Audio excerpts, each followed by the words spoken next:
இன்னைக்குப்பா முகத்துல இருக்கிற அழுக்குகள், கழுத்துல இருக்கிற அழுக்குகள், கையில இருக்கிற அழுக்குகளை நம்ம பாடியில இருக்கிற அழுக்குகளை எல்லாத்தையும் போக்குறதுக்கு வீட்டில் இருக்கிற ஒரு பொருளை வச்சு பாடி வாஷ் கிரீம் செஞ்சு காட்டுறேன்ப்பா. எல்லா ஸ்கின்னுக்கும் இந்த கிரீம் செட் ஆகும்பா. இதை தொடர்ந்து யூஸ் பண்ணிட்டு வந்தீங்கன்னா உடம்புல நல்ல ரிசல்ட் கிடைக்கும்பா. பெரியவங்களும் இந்த கிரீமை யூஸ் பண்ணலாம்ப்பா. முகத்துல இருக்கிற சுருக்கங்கள் நீங்கி இளமையா காட்டும்பா. பசங்களும் இந்த கிரீமை யூஸ் பண்ணலாம். வாங்க எப்படி செய்யலான்னு பார்ப்போம். முள்ளங்கியையும் பாலையும் வச்சு ஃபேஸ் வாஷும் பாடி வாஷும் செய்ய போறோம். இப்போ ஒரு முள்ளங்கி எடுத்திருக்கேன். இதை நம்ம தோல் சீவிக்கிறோம். முள்ளங்கியில் உள்ள தோலை பூரா சீவியாச்சு. இந்த பக்கமும் கட் பண்ணிடுவோம். இப்போ கட் பண்ணியாச்சு. இதை எடுத்துருவோம். முள்ளங்கில நிறைய மருத்துவ குணம் இருக்குப்பா. நிறைய பேருக்கு இது தெரியாது.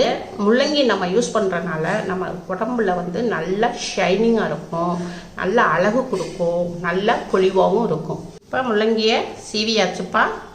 இப்போ நம்ம கேஸ் பக்கம் போயிடுவோம். இப்போப்பா நான் கேஸ் ஆன் பண்ணியிருக்கேன். ஒரு சட்டி வச்சிருக்கேன். இப்போ சூடாயிருக்கு. இப்போ இதில் ஒரு 3/4 கிளாஸ் பால் ஊற்றிக்குவோம். இப்போ பால் ஊற்றிருக்கோம். நம்ம துருவிய முள்ளங்கியை இதில் போட்டு வேக விடுவோம். இப்போ நம்ம அடுப்பை சிம்மில் வச்சுருவோம். சிம்மில் வச்சு ஒரு 10 நிமிஷத்துக்கு வேக விடுவோம். இப்போப்பா நம்ம ஸ்லோவில் வச்சு ஒரு 10 நிமிஷம் முள்ளங்கியை வேக விட்டுருக்கோம். காய் நல்லா வெந்துருச்சு. இப்போ நம்ம கேஸை ஆஃப் பண்ணிடுவோம். கேஸ் ஆஃப் பண்ணிவிட்டு இதை நல்லா ஆற விடணும். பாலும் முள்ளங்கியும் நல்லா ஆற விட்டுருவோம். இப்போப்பா நான் எங்கள் வீட்டில் நான் டவ் சோப்பு தான் யூஸ் பண்ணுறேன். உங்கள் வீட்டில் எந்த சோப்பு பிடிச்சி நீங்கள் யூஸ் பண்ணுறீங்களோ அந்த சோப்பு வாங்கிக்கோங்க. இந்த சோப்பை கொஞ்சம் திருவிக்கிறோம். இப்போ கொஞ்சமாக நம்ம திருவிருக்கோம். இப்போ இதை நம்ம திருவிய சோப்பை மிக்சியில் போட்டுக்குவோம். இப்போப்பா நம்ம முள்ளங்கியையும் பாலையும் வேக வச்சுருந்தோம் இல்லையா, இது நல்லா ஆறிடுச்சு. இப்போ இதையும் நம்ம மிக்சியில் சேர்த்துக்குறோம். இப்போ இதை உங்களுக்கு நான் மிக்சியில் அடித்து கொண்டு வரேன். அப்பா நான் மிக்சியில் அடித்து கொண்டு வந்திருக்கேன்.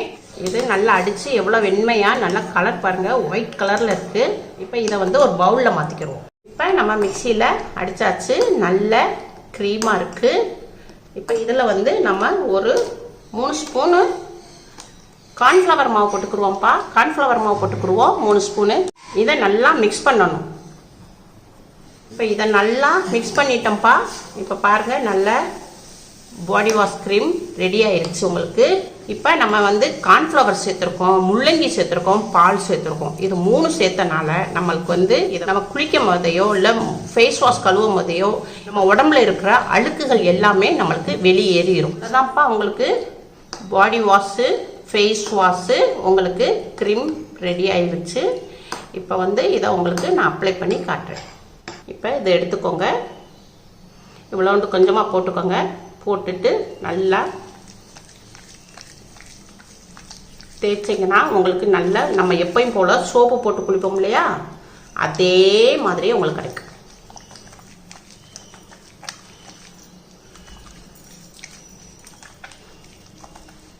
முள்ளங்கிலையும் கார்ன்ஃப்ளவர்லையும் உங்களுக்கு அழுக்கு எடுக்கக்கூடிய தன்மை இருக்குது. முள்ளங்கி, பால், கார்ன்ஃப்ளவர் மாவு இது 3 சேர்த்துருக்கோம்.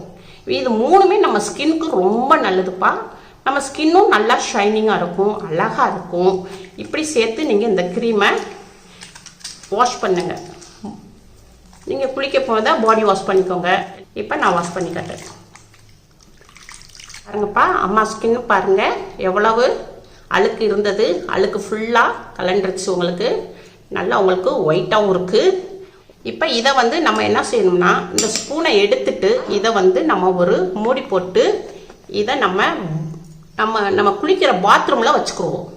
குளிக்கிற பாத்ரூமில் வச்சுக்கிட்டோம்னா நம்ம ஒரு சின்ன ஸ்பூனில் கொஞ்சம் கொஞ்சமாக எடுத்து நம்ம குளிக்கும்போது இல்லை நம்ம ஃபேஸ் வாஷ் பண்ணும்போது அப்போ நம்ம கொஞ்சம் கொஞ்சமாக எடுத்து யூஸ் பண்ணிக்கலாம். இது உங்கள் வீட்டில் செஞ்சு பாருங்கப்பா.